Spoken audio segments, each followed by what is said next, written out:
So the Super Bowl is come and gone, and we are now 2 days into the NFL offseason. As y'all are aware, the Chiefs played one of the worst Super Bowls I think I've ever seen in my life, and I, for one, loved it. As a professional Chiefs hater, I loved every single second of this year's championship game. I'd go as far to say that the only people in America that didn't like the outcome was probably the Chiefs fans, if we're being honest. And speaking of Chiefs fans, aside from the fact that I hate them and wish nothing but the worst for them, it turns out, to the surprise of absolutely nobody, they are the worst people on planet Earth.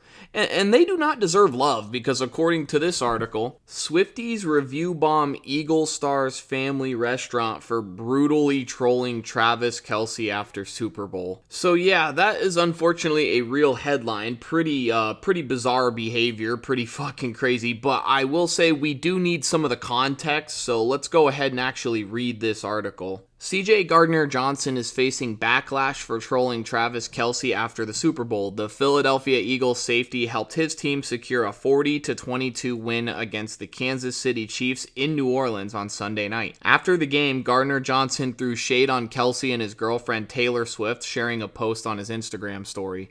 His message appeared to be a reference to Kelce's ex, Kayla Nicole.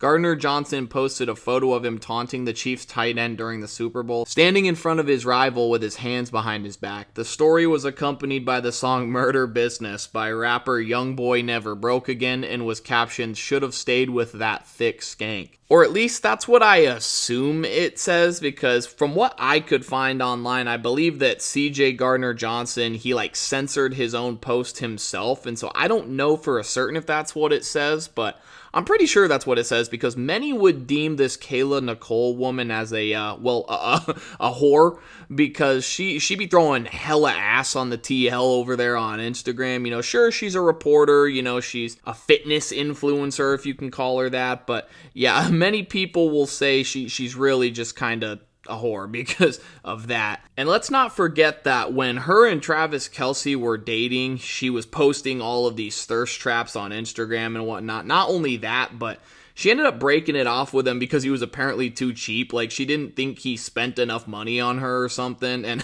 I don't know, that just screams gold digger to me. And so the fact that Gardner Johnson and many others are calling her a whore, kind of gotta, I don't know if I want to echo that sentiment exactly, but I can't blame them, that's for sure. But yeah, long story short, it was kind of a messy situation, and Gardner Johnson here, he definitely tried to use this to his advantage to get under his skin.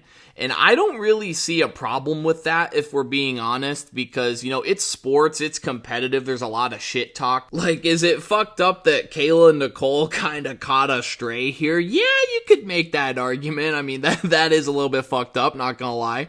But I really don't think she was, the main focus of this. But let's not try and forget, I'm talking to you Swifties, I'm talking to you Chiefs fans, let's not forget that Travis Kelce is a pretty, we'll say, professional shit talker in his own right. Who is the biggest trash talker in the league?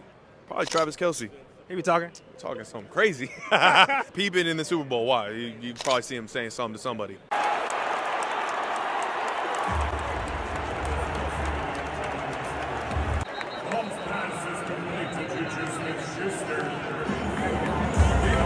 It is Kelce's second fine of the season, as he lost $14,069 for unsportsmanlike conduct in Week 17.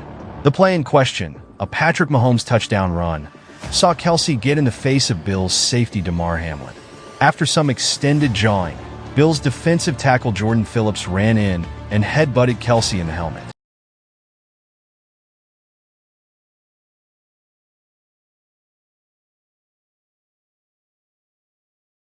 So yeah, don't get it twisted. I'm cool with shit talk, I'm cool with taunting, but, these Chiefs fans, and especially these Swifties, can't get their panties in a bunch when their guy does it all the time, but when someone else does it to him, suddenly it's a problem. But yeah, let's get back to the review bombing here, because it's pretty fucking insane. So the post has since been deleted, but it didn't take long for Gardner Johnson to feel the wrath of Swift and Kelce's fans. However, instead of going after the Eagles star, they went after his family instead. On Monday afternoon, February 10th, online reports revealed that Chiefs fans and Swifties are leaving fake bad reviews to his mother's restaurant. The reports also shared a number of screenshots of the negative reviews posted about King's Grill, which is located in Rockledge, Florida.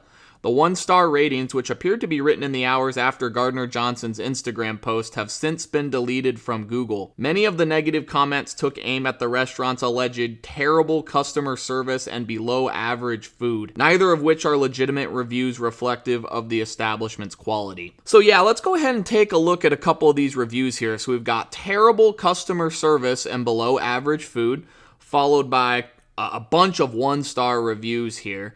And this is the most egregious of them all, though. We've got worst food and service of my life. The chicken was raw. They should close it down for putting people's lives at risk. And she even notes that the dine-in experience costs between $30 and $50, which I doubt that that's true, because that's pretty expensive. But just absolute slander in the worst form. But interestingly enough, if we go ahead and look at Allison Ariaron Valise's profile picture, you can clearly see it's a picture of Taylor Swift, so obviously a fake review, and unfortunately we're dealing with the worst case of mental illness here, so a Swiftie that's got it out for this guy's mother. Like, this whole situation is just absolutely insane, because it's like, I don't know, say what you want about CJ Gardner Johnson and his conduct, but like, what the fuck does his mom have anything to do with this? You know, what does his family have anything to do with his actions? It's not like it was her doing it, it was her son, and yet she has to take the brunt of this, and we're dealing with someone's livelihood here. Like, this restaurant could very well be shut down, because, I mean, look at this one got 10 likes, and so it's probably safe to say that just based on how Google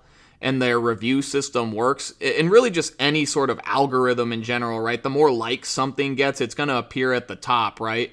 And so I'm sure a lot of people saw this and took it at face value because some Swiftie was butthurt about a little bit of shit talk. Like, the whole situation is just actually, like, insane. Like I said, this is just mental illness personified here. Like, worst food and service of your life.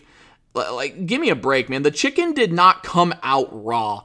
And what's crazy, too, is, like, when it comes to, like, food service and, like, food safety, there's a lot of regulations, right? You know, there's a lot of higher-ups that come and, like, take a look at these establishments, right? And if they see something like this, this restaurant could, like, genuinely be shut down. I mean, you're running the risk of getting salmonella and other deadly diseases if raw chicken is being served, right?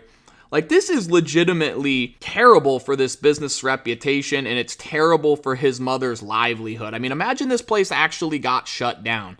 It didn't, because these reviews got taken down as they should. But, like, what if she lost her business, you know, that she worked so hard to grow and suddenly was fucking homeless or some shit, you know, not making any money? Like, I mean, this could have been a terrible situation.